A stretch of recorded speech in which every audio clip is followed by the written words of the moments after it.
into the third EOBC. Yeah, it is, yep, it is. It's quite a nice morning actually. Yeah, it's not too bad at all, is it? No, we got down here and there was barely a breath of wind, but it's picked up from the southeasterly probably only in the last 10 minutes. It has, and it's due to build a little bit during the day, and I think the best time of the comp's going to be quite early on today. Towards the end of the comp, the sea's going to lift to about 3-4 foot, which is not ideal really here, is it? No, but not at all. But everybody's in the same boat, so it is what it is. Exactly. We're fishing a mark, well, it's called the SHIT pipe. I think is it south of the Runnels or north? I always get mixed up. North, isn't it? So you were sitting like just south of really Withernsea. Really. Yeah. So we've parked there, haven't we? But we've had to walk a bit along the beach because obviously it's a popular mark, because to get down on the beach is very easy here. Yeah. So obviously everybody's had the same idea, really. Yeah. So. The comp this year is from high water all the way down. So the comp's 9 till 3. And high water's about 9 o'clock. It is, yeah. So basically the full ebb really from high right down to bottom. So. Yeah, it's a small tide, which it always is on this comp, because it opens up all the southern beaches as well. Because on a bigger tide, it's a nightmare.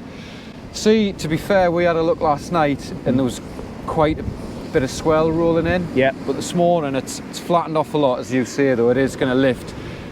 And I think one thing that's going to be a challenge is the wind and the tide. The wind's coming from the southeast, the tide's going to be ebbing right to left, south to north, so it is going to be a bit of a challenge. But yeah, I think the big concern is obviously we've had quite a bit of rain recently as well, which has put a lot of colour in the water, but the problem is here, when we've got that tide ebbing and wind with tide, and everything that's going to get dragged out of that humber is going to basically just come up here. So fingers crossed we don't get plagued with masses of weed. At the moment, I've just had a sinker out, waited, I've left it for 20 minutes and it was all right when I come in. Stays like that, I'll be happy, but once that tide turns, not sure. We'll just have to wait and see, won't we? Yeah. The next big question is, braid or mono? What are you going to go for? I'm going to go mono. The reason being that obviously you're going to have wind and tide with each other. You do get that stretch on the mono, which you won't get in the braid. I've also gone with a glass tip rod as well to just give me that extra bounce and that extra stretch, so hopefully when that grip lead digs in, it'll stay digged in and get a bit of a bow line out, combined with the stretch of the mono and the glass tip just holding and sinking. It'll just hold me where I need it to hold. I'm already thinking that it's a mistake, but I've loaded my reel up with new thin braid, 35 pound ASO, very, very thin. I'm going to give it a couple of chucks, but I've got a feeling when the tide starts to really ebb, I might have to switch over to mono. Real choice. Not quite as prestigious as the casting special, but probably the next rung down. Fathom 2, marked, 12 size, lovely reel for the beach. That's loaded with 18 pound ASO Classic, 60 pound leader. What about rigs? What are you going for rigs wise? Rigs, I'm going to start off with the loop rig. It's the only time I'll ever use a loop rig, to be honest with you, in like a competition scenario like this. It's a very good rig, you know, it's a clip down rig, does what it does, really good. The only thing is they're a nightmare to tie, and I tied 5 and I lost the will to live, because I really do like doing things simply.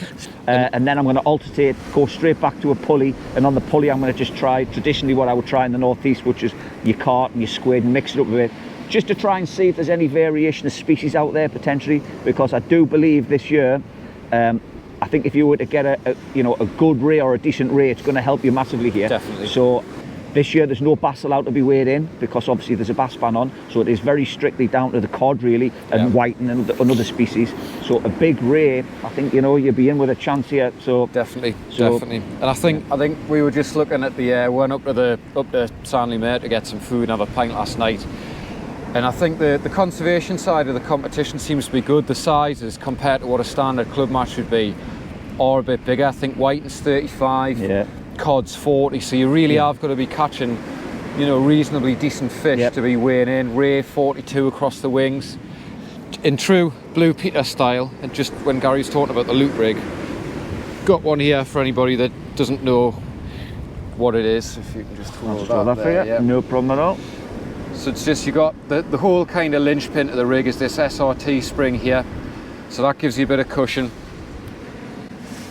Then on your bottom you've got a simple one up. I've got, I think they're 2.0 mustard Viking worm hooks. Then on your bottom, you've got the cascade swivel. You can just clip that in. Then the hook underneath into an, I tend to use imps for pulley rigs, for loop rigs, and then that's it all clipped up. And on the, it's tricky to tie, but I personally, because I can't quite use a pennel, I like to tie a very short link between the cascade and the bottom hook, and then the cascade just acts as a bait stop anyway. I'm just going to go 6 ounce sinker. So that's the rig. I'm going to do the same as you. If worm baits on a loop rig aren't producing anything, I'm just going to blast a pulley rig out, maybe a bit of squid and cod, because hope that the squid would attract the ray, and if they're there, they'll take cod as well. Yeah, absolutely. Yeah. Mix it up. Exactly. You know, don't just keep going doing the same thing. Just mix it up distance, put one short, you know. I mean, I've had cod here when I was down the runnels, and I was literally 30-40 yards. I was actually looking for a bass, and I got 2 cod in quick succession. So, you know, they are quite close in here. There's a lot of heavy colour in the water. Gives them the confidence to come a lot closer in. Yeah. Hopefully the sun will disappear, because it wasn't really forecast, but no. It is what it is. We'll just have to put up with it. But yeah, exactly. Well, let's get some baits, some rigs baited up, get them fired out, see what we can do. Late to the party as usual. Squid and cod on the bottom, couple of lug on the top. First cast of the AOBC 24, using braid. Let's see if it's a mistake or not.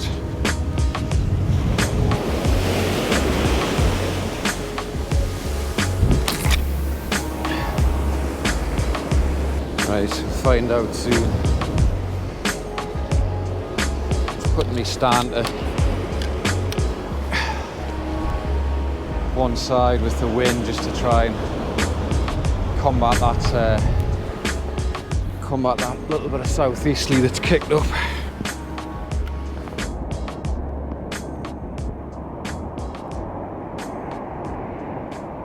First cast's in. I'm going to stick the loop rigs to start with, and I'm just going to put carp and squid on the bottom,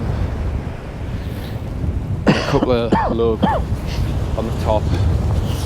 Firstly, massive shout out to Michael, Mad Mick Outdoors, sorted Gary and I out with a bucket full of quality mixed lugs. So Michael, thanks very much, really appreciate that, mate. Went to his caravan last night, also met the Holderness codfather. Good to meet you as well. Let's hope we can all get a few fish. If anyone's got any flask recommendations, I'm all ears. So I'm going to get that bound up like that first. Dumpy little yellowtails here. What I'm going to do, get the water out of them, knock them on the ground a bit. I'm just going to use 2. And what that does is get all, you can see that's just salt water, basically whack them on the ground, and you get a muscle contraction, and they go and turn into a much tighter, firmer bait. I'm just nipping the tails off, threading them up. 2. And now hopefully what I've got is a chance of a whiting as well. I mean, obviously cod will take the lug. That's just a really nice streamlined bait. As I say, I'm using sharp mustard Vikings worm hooks. I'm not going too big on the hooks because I want to be able to catch anything that swims along, flounder, darb, even a sole, a whiting, and obviously a cod or a ray as well. So that's the bottom rig, bottom hook. Get this clipped up, give that current cast another 5-10 minutes, and get back out there.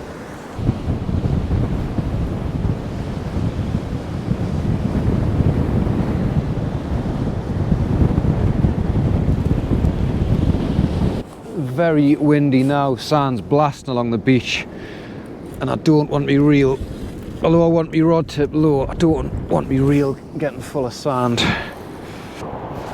Well, we're about 15-20 minutes into the first cast, and the forecast was pretty accurate because that southeast has just started really blowing up the beach. It's probably blowing 15, high teens. I'm getting away okay with braid at the minute, but we're only just after high water, so the tide won't start pushing yet. I'd say the next hour is going to be the telltale as to whether or not I need to shift onto mono, but So far so good. There doesn't seem to be much weed in the water either. Haven't seen any fish yet, but it's early days. We'll see what happens. Went up to the clubhouse main part at Sandymare last night. I said a quick hello to Alex, the awful angler. First time I'd met him, so it was nice to meet him.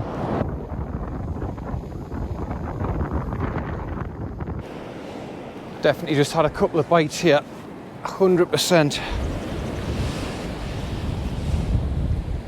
A couple of decent pull downs before there.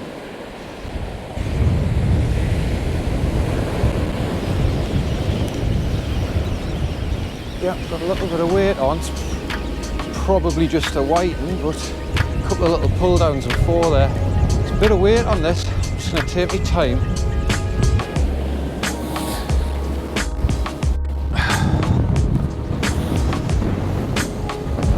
I think it'll be too small. There we are. Whoops. First fish of the EOBC. I've got a feeling it's undersized, but 32, but first fish. Happy with it. Right, third cast.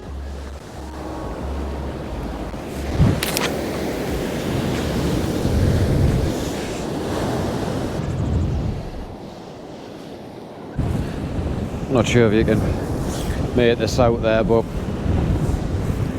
Gary's just reeling in.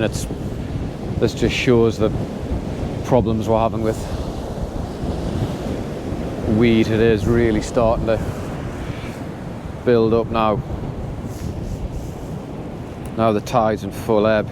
Just see it's just hanging on the line for quite a long way out. It's causing a few problems, but key really is to just not leave your gear in for more than about 15 or 20 minutes.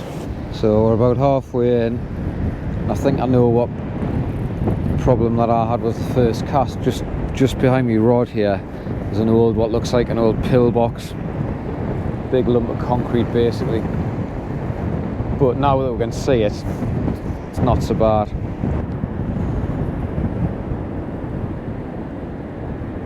It's starting to build up that weed, isn't it? There's a lot of weed out there. So, yeah, it's just a case of persevering. We've had a fish each though, so we've saved the blank. Seen a couple of lads up there get a few whiting, but I think all chances of a ray today are dwindling a bit, aren't they? By the minute, they don't like rough weather like that. You want it to be a bit settled. Yeah. But you never know. I mean, there's a big cod comes just, swooping through in that tide. So hopefully it's not going to turn its nose up for a big nice lump of juicy carp with a bit of squid wrapped around it. Yeah, exactly, that's it. Yeah, so we'll keep trying. We'll keep going. Right, well, it is 10 to 1, and to be perfectly honest, it's been very, very quiet. The pull now, we're about 2 hours from bottom, roughly. There's a lot of pull right to left, which has been compounded by the amount of weed in the water. I'm probably leaving my gear out max 15 minutes, and it's just coming back clothesline full of washing. So when you're fishing with braid, it's a total nightmare basically. Keep probably gears washed up down in front of where the next bloke's standing, so I'm going to switch to mono, chuck it up tide a little bit, and just kind of use up tide tactics really. Just let the mono bow into the surf, let the gripper do its job, and just fish that way, because fishing with braid at the minute is just a bit of a write-off, to be honest. We're surrounded by a lot of other anglers, and I think I've seen 3 whiting in addition to the ones that we've had, so change of tactics might just do something. Fathom 12, Fathom 2, which has got the mag dial. It's got 18-pound asso, I think I mentioned earlier, 60-pound leader. That's tied with a bimini twist. And I'm just going to see if I can get in behind the white breakers out there into the slightly calmer, deeper water. See if there's a chance of something. So that's just a loop rig that's loaded with a couple of lug, and I've just tipped it with a bit of rag, 6-ounce sinker. I've been using 7s, but we'll try with a 6 with mono, see how we get on.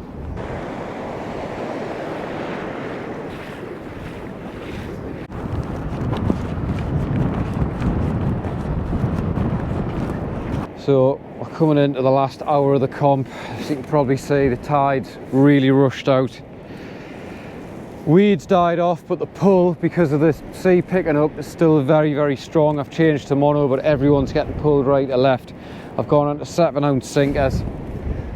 I'm not casting too far, because if I cast too far, you can barely hold bottom, so I'm just chucking it kind of in behind the breakers. But safe to say it's been very, very challenging. If it hasn't been weedy, there's been pull, and if it hasn't been pull, there's been weed. So other than the first hour of the comp, it's been pretty, well, very poor. We've only seen a few whiting pulled out, 2 of which we've caught. So yeah, it's just been not great, but it is what it is, right? It's go and get another cast out.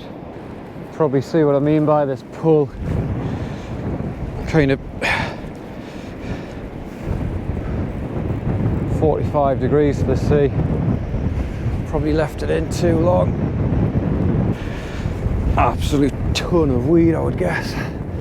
Anyway, I'll not bore you with this, but this is what I'm on about when I'm talking about that weed. It's just horrible stringy stuff, and you just got to stand and pick it off your line. I think I'm going to give this a couple of minutes and then we're going to shoot. Gary's already packed in, he's got his gear and everything sorted out.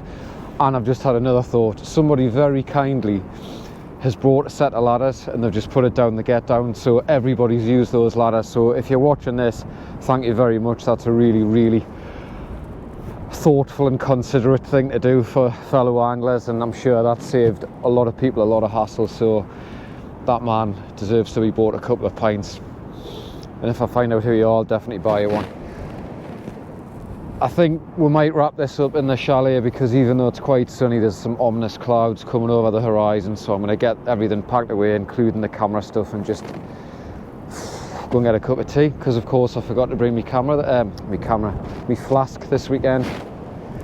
Anyway, pretty much sums up the day. The beach is emptying out both sides of us, and I just hope whoever brought that ladder hasn't left. Well, that is the end of day one, and it's been challenging. Yeah, that would definitely be the word, the polite word to use anyway, wouldn't it? Yeah. It's been absolutely dire. We had a white in each first cast. Yeah. And then as the tide started to ebb, the weed came on, and it was just pretty much 5 hours of hell. Yeah, it was horrific. Literally bait in the water for 10 minutes and you just see the washing line of weed gathering on the line. Yeah, it wasn't good at all, was it? It was really, really bad. Wind picked up steadily as the day went on, sea picked up. Everything which, ironically, in the northeast and our native coastline, you would look to and say, these are good conditions now, is the opposite here. And it just knocks it and it kills it, doesn't it? It's crazy. Yeah. Absolutely dreadful. I think we saw maybe 3 other whiting the whole day. All undersized, just pin whiting and then, but yeah, it was pretty poor. There's a few fish weighed in, a few codlin, a couple of rays. I think the fish had come from maybe a few cod from Withernsea, I think.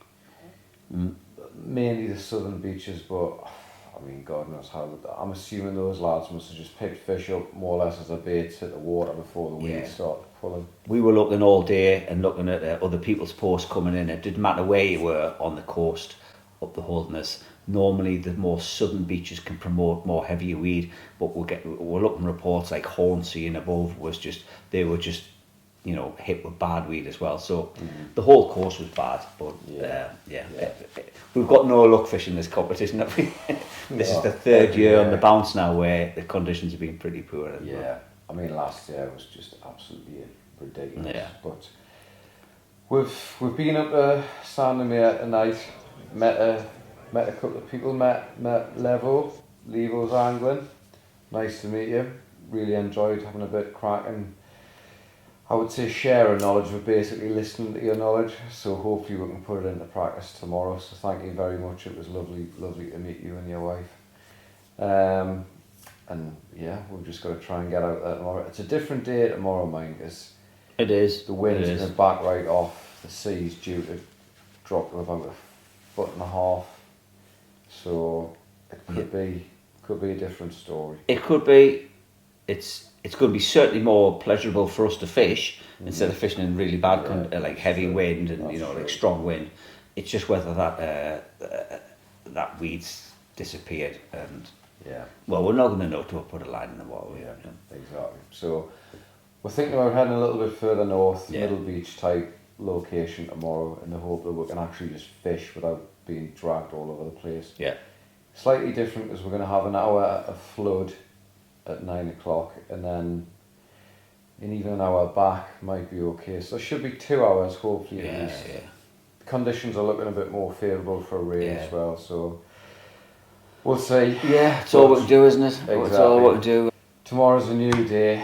We've enjoyed a couple of jars and then a couple of glasses of vino, so probably have to wrap it up soon on the booze front and get to bed. Yeah. Get the alarm set, so we'll catch you in the morning, Absolutely. hopefully with some fish.